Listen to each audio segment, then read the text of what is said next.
कभी सोचा है एक ऐसे बीमारी के बारे में जो पूरे शरीर पर खुजली वाले दाने फैला देती है? ये एक बहुत ही आम बीमारी है, लेकिन अगर इसे हल्के में लिया ना तो ये एक बड़ी परेशानी भी बन सकती है। तो चलिए आज इस आम लेकिन काफी परेशान करने वाली बीमारी के बारे में जानते हैं। जी हाँ, ये दाने और खुजली एक ऐसी जानी पहचानी बीमारी का इशारा है जो हम में से कई लोगों को तो बचपन में हुई भी होगी। हम बात कर रहे हैं चिकन पॉक्स की, जिसे आम बोलचाल में छोटी माता भी कह दिया जाता है। तो आज हम इसी बीमारी के हर पहलू को समझने की कोशिश करेंगे। तो सबसे पहला और सबसे जरूरी सवाल, आखिर ये चिकन पॉक्स है क्या और ये होता क्यों है?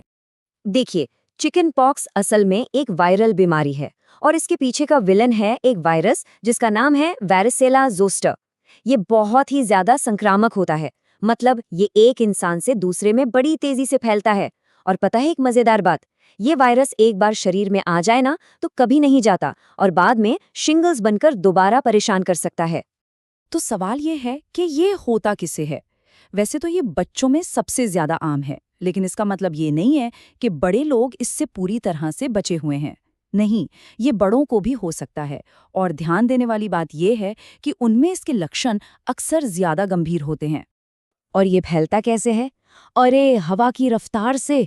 अगर कोई बीमार इंसान खांसता या छींकता है तो हवा में मौजूद ड्रॉपलेट्स से ये फैल सकता है। सिर्फ इतना ही नहीं, दानों में जो लिक्विड होता है ना, उसके सीधे कांटेक्ट में आने से भी ये फैलता है। इसीलिए इससे बचना बहुत जरूरी है। चलिए अब आते हैं इसके सबसे अहम हिस्से पर।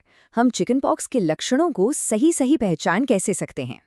इसकी सबसे बड़ी पहचान है शरीर पर निकलने वाले लाल दाने और उनमें होने वाली जबरदस्त खुजली।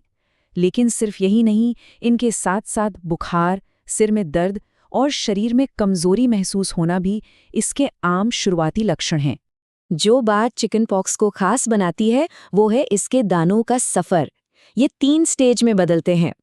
पहले शरीर पर छोटे छोटे लाल दाने दिखाई देते हैं, फिर कुछ ही टाइम में इन दानों में पानी जैसा लिक्विड भर जाता है और ये छाले बन जाते हैं। और आखिर में ये छाले सूख कर पपड़ी में बदल जाते हैं, जो कुछ दिनों में अपने आप ही झड़ जाती है।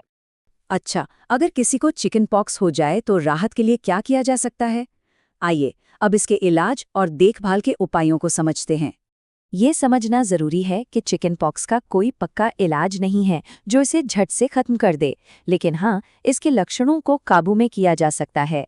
सबसे जरूरी है डॉक्टर की सलाह लेना, खुजली से राहत के लिए लोशन लगाना और शरीर को ठीक होने के लिए पूरा आराम देना।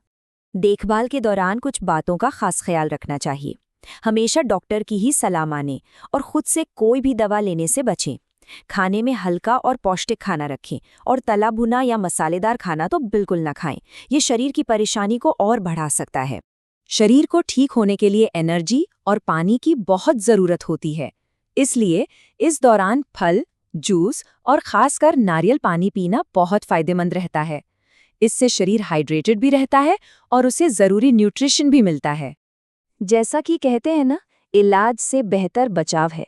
तो चिकन पॉक्स से बचने का सबसे पक्का तरीका क्या है?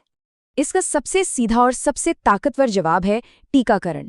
चिकन पॉक्स का टीका इससे बचने का सबसे असरदार और सेफ तरीका है। ये एक शील्ड की तरह काम करता है, जो न सिर्फ बीमारी से बचाता है, बल्कि अगर इन्फेक्शन हो भी जाए तो लक्षणों को गंभीर होने से रोकता है। टीके के अलावा रोजमर्रा की कुछ आदतें भी एक सुरक्षा कवच की तरह काम करती हैं, जैसे कि साफ सफाई का पूरा ध्यान रखना, अपने हाथों को बार बार धोना और अगर कोई बीमार है तो उससे कुछ समय के लिए दूरी बनाकर रखना। वैसे तो चिकन पॉक्स कुछ हफ्तों में ठीक हो जाता है, लेकिन कुछ ऐसी सिचुएशंस हैं जिनमें तुरंत डॉक्टर से मिलना बहुत बहुत ज़रूरी हो जाता है। इस बात पर खास ध्यान दें। अगर बुखार बहुत ज़्यादा तेज़ हो और कम ना हो रहा हो, शरीर पर दाने बहुत ज़्यादा बढ़ जाएं या फिर सांस लेने में ज़रा भी तकलीफ महसूस हो, तो इसे नज़रअंदाज करने की गलती बिल्कुल न करें। बिना देर किए तुरंत डॉक्टर के पास जाएं, क्योंकि ये गंभीर कॉम्प्लिकेशंस के संकेत हो सकते हैं। तो चिकन पॉक्स की ये जानकारी सिर्फ एक इंसान के लिए नहीं है। जब हम एक वायरस के बारे में जानते हैं और उससे बचने के तरीके अपनाते हैं, तो हम सिर्फ खुद को नहीं बल्कि अपने पूरे समाज को सुरक्षित रखते हैं। तो सवाल ये है कि इस ज्ञान के साथ क्या हम सब मिलकर एक सेहतमंद समाज बनाने के लिए तैयार हैं?